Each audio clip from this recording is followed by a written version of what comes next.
The wind always seemed to sigh in the tiny village of Meadow Hill, as if it carried the whispers of forgotten dreams and the lonely cries of those who never had the chance to chase them. At the farthest corner of this quiet village stood a small wooden house, old, crooked, and tired from years of storms. Inside it lived a little boy named Elias. He was only 6, but his eyes carried the weight of someone far older, eyes that had seen both loss and longing. Elias was an orphan. His parents had passed away when he was too young to remember their warmth. The only family he had left was his grandmother, Nana Alira, a gentlewoman who held him as if he was the last fragile treasure she had in this world. Their life was hard, painfully hard.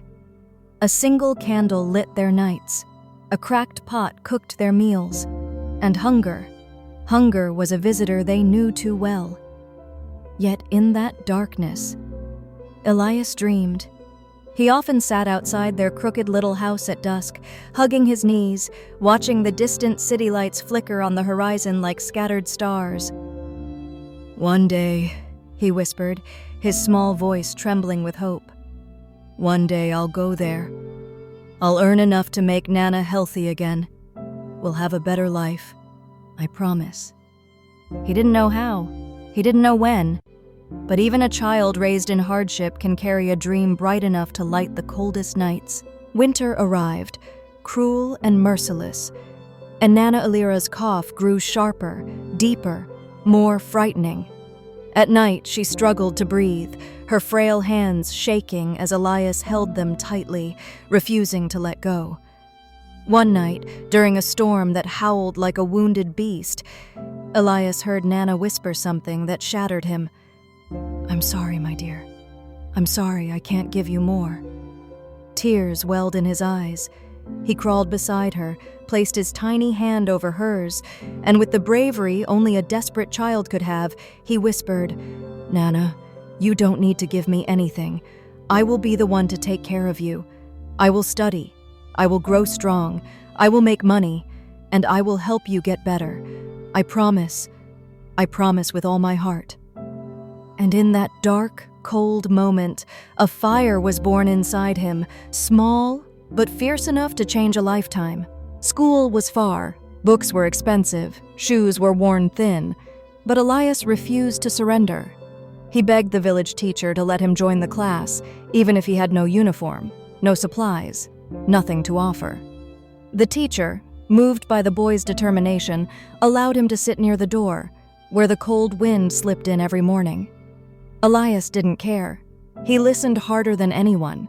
He memorized lessons word by word. He wrote letters in the dirt when he had no paper.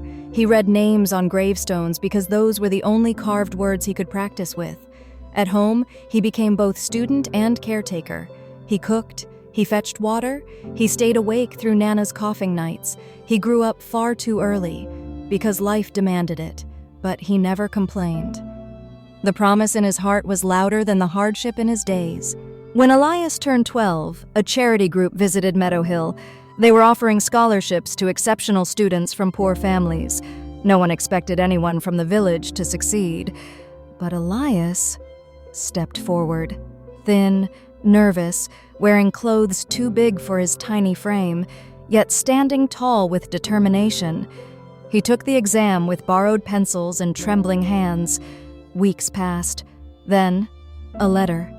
The teacher opened it slowly, then gasped.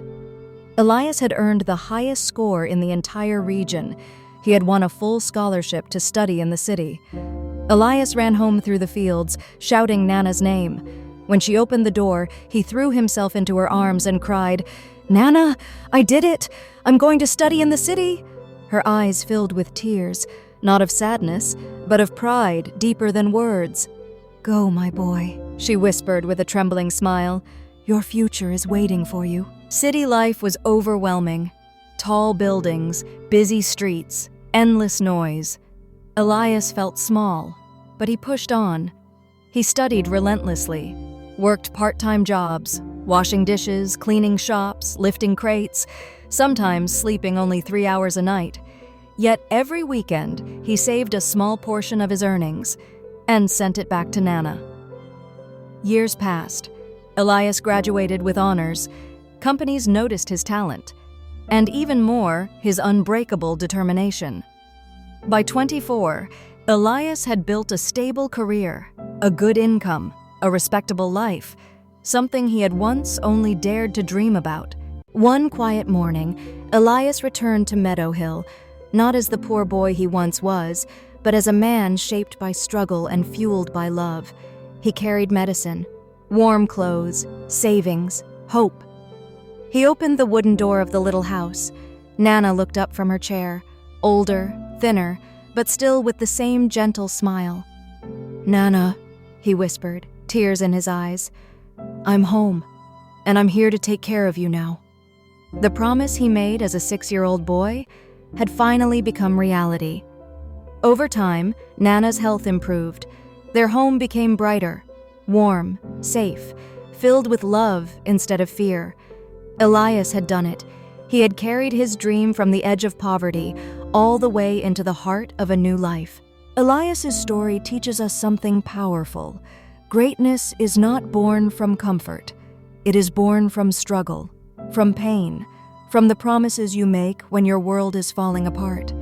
If a lonely child, with empty pockets and a sick grandmother, could rise beyond everything holding him down, then you can rise too.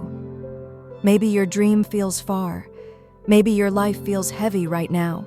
Maybe you're tired of fighting, but listen closely. Your story is not finished. You are stronger than you think. Your next chapter is waiting, and your future is bigger than your circumstances.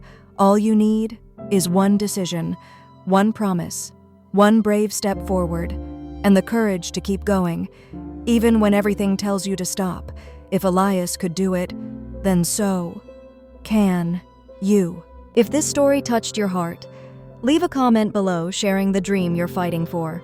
Your story may give someone else strength today. If you felt the emotion in this journey, please like the video.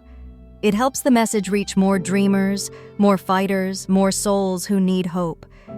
And if you want more inspiring stories like this, subscribe to the channel and turn on the notification bell so you never miss the next journey. Thank you, sincerely, for listening.